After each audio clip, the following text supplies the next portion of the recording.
It's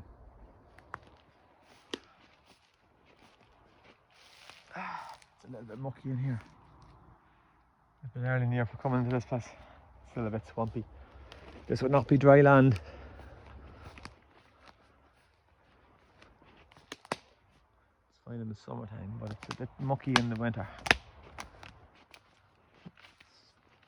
So this ash forest was planted in the year 1998. It's become a bit of a wilderness in recent years. The brambles have taken over and the poor ash trees are dying. You can see all the branches here on the ground. Perfect example of ash dieback disease, where you get the branches and you see them and you just, well, that was not fully dead. I'll show you a better example. This one here looks, no, try this one. Ah, yeah. And then you get it and you break it again and it snaps like that. So yeah, there's a whole branches coming off this tree here. Another branch, perfect firewood. So dry you can actually hear crunching under my feet. Perfectly dry. They've been dead for a couple of years at this stage. So yeah, blimey, that's an unusual split there. I've never seen one like that before. That's a very strange one. So when you have ash dieback disease, you see all these new growths of small branches low down on the tree, because that's not normally where branches grow. Normally they only be branching out as they go up. That's literally what it means, branching out. But in this case the tree is desperate to stay alive and it's trying to grow branches as it's dying with the disease. So branches like this are dead, so it tries to grow a new one like this. So the virus hasn't fully crept into this, oh sorry, the fungus, not even the virus, it's a fungus, hasn't crept into this branch yet, but it has. See this one here? Yeah, it just snaps. Whereas the ones that are alive and well, they'll break and they're still green inside. Yeah, quite fresh. Here's a dead one here. And when you look inside, pure white, just dried out. No flex, but just snap. All these big branches here, they've all fallen off the tree. So yeah.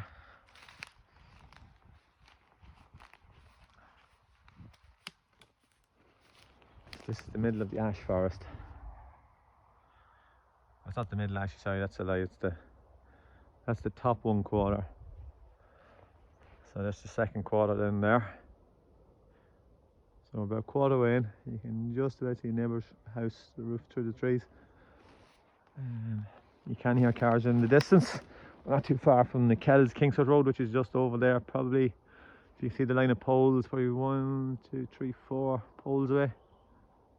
That's not 4 poles, 3 poles away.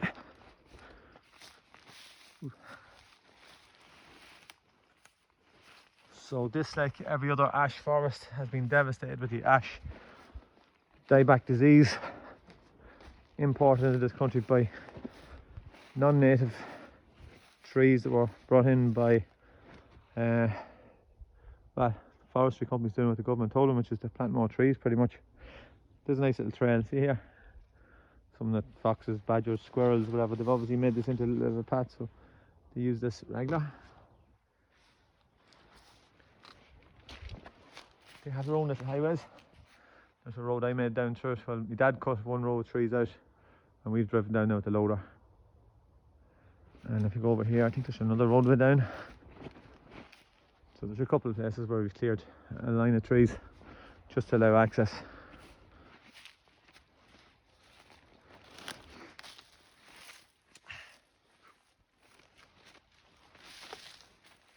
There's that little trail from the animals running through the place again.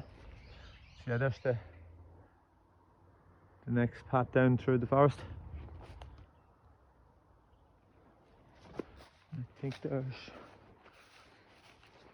another path over here. Ooh, slipping up on the weeds.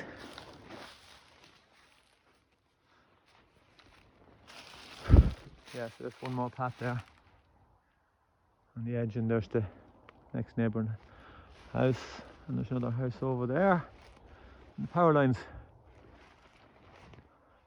So the reason why there's no planting on this strip is you're not allowed to plant under ESP power lines.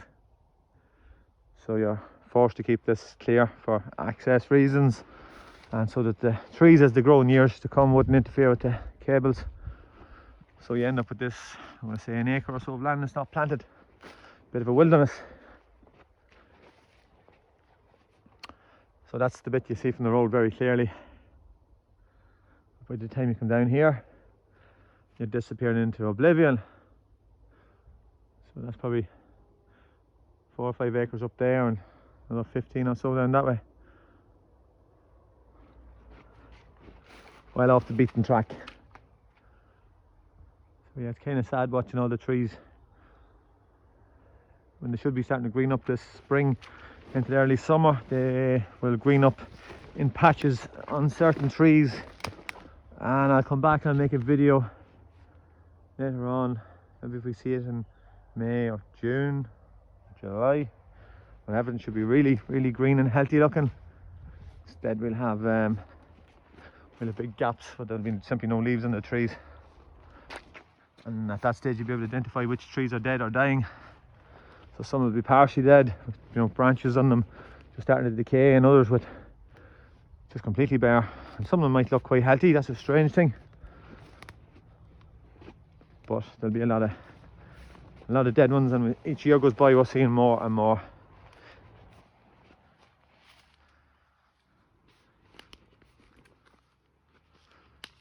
So yeah, we decided to take the fast track for a test drive, but I just had to come over here and have a look. What actually happened was, when I drove in here, I forgot I have no front wheel drive prop shaft, which meant the tractor's only 2-wheel drive, and I drove into a hole of muck, and I said, oh yeah, I'll turn on the 4-wheel drive, and then I remembered I don't have 4-wheel drive. I've only got back-wheel drive, so I ended up getting a little bit stuck. So Caleb's on his way over another fast track to give me a little tow out while I'm in here stuck in a hole of muck. Oops. Yeah.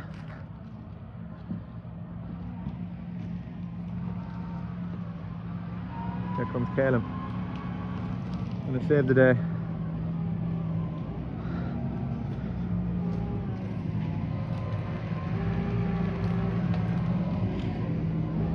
Yeah. Need a little bit of help to get out of here.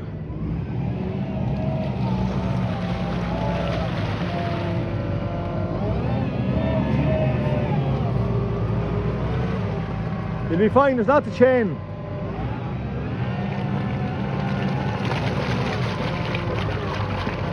Fine there. Okay, I'll get busy.